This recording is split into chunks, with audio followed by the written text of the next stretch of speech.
एक गांव से थोड़ी दूर एक तालाब था। तालाब बहुत ही गहरा था और हमेशा पानी से भरा रहता था, जिसके चलते उस तालाब में रंग बिरंगी मछलियां और अनेक जीव रहते थे।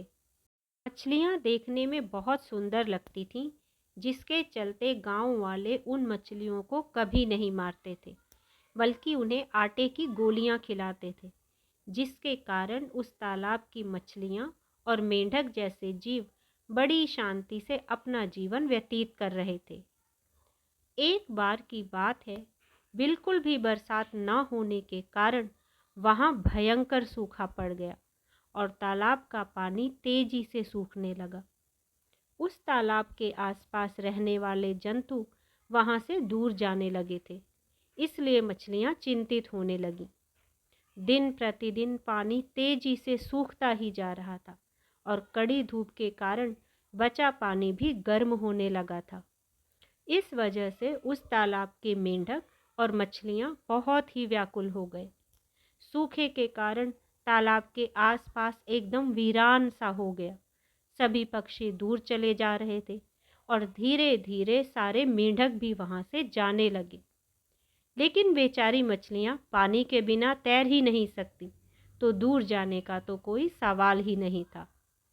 अब बेचारी मछलियां क्या करें, उन्हें कुछ समझ नहीं आ रहा था। लेकिन तालाब में एक ऐसा मेंढक भी था जो कहीं नहीं गया। उसे देखकर मछलियों ने कहा, अरे भाई, तुम तो यहाँ से जा सकते हो और अपनी जान बचा सकते हो। इस पर मेंढक ने कहा, मुझे अपनी जन्मभूमि बहुत ही प्यारी है, इसे छोड़कर मैं कहीं नहीं जाऊंगा। मैंने इसी तालाब में जन्म लिया है और इसी में पलकर बड़ा हुआ हूँ। साथ ही हर सुख दुख में आप लोगों ने मेरा साथ दिया है, तो फिर इस दुख की घड़ी में आप लोगों को छोड़कर मैं कैसे जा सकता हूँ। इस पर मछलियों ने कहा कि हम तो मजबूर हैं, हम सब ना तो तुम्हारी तरह फुदक फुदक कर कहीं जा सकते हैं और ना ही पक्षियों की तरह उड़कर अपनी जान बचा सकते हैं, लेकिन तुम तो कहीं भी जा सकते हो और अपनी जान बचा सकते हो।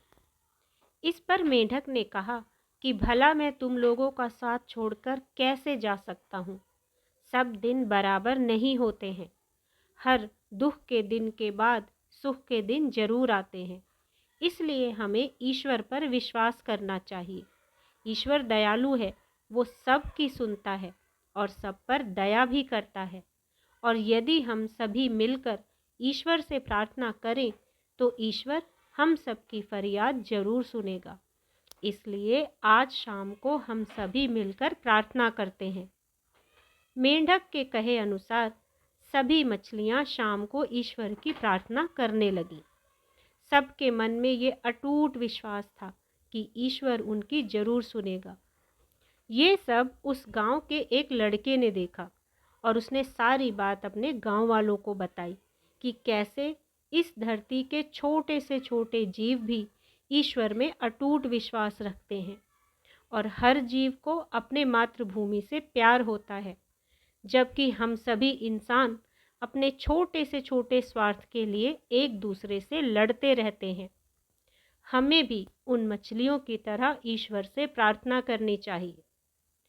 इसके बाद गांव के सभी लोगों ने मिलकर सच्चे मन से ईश्वर से प्रार्थना की और फिर ईश्वर की कृपा से रात होते होते आकाश में बादल घिर आए और खूब बारिश हुई। तालाब लबालब पानी से भर गया और पेड़ पौधे, खेत खलियान, जीव जंतु और मनुष्य सभी के चेहरे खुशी से खिल गए। एक बार फिर से चारों तरफ खुशहाली छा गई। इस कहानी से ये शिक्षा मिलती है कि सुख और दुख के दिन हर किसी के जीवन में आते हैं, लेकिन कभी भी दुखों से घबराकर हमें अपना धैर्य नहीं खोना चाहिए। ईश्वर में अटूट विश्वास रखते हुए सभी परिस्थितियों का डट कर मुकाबला करना चाहिए। यदि आपको कहानी पसंद आई हो तो वीडियो को लाइक और चैनल को सब्सक्राइब जरूर करें। धन्यवाद।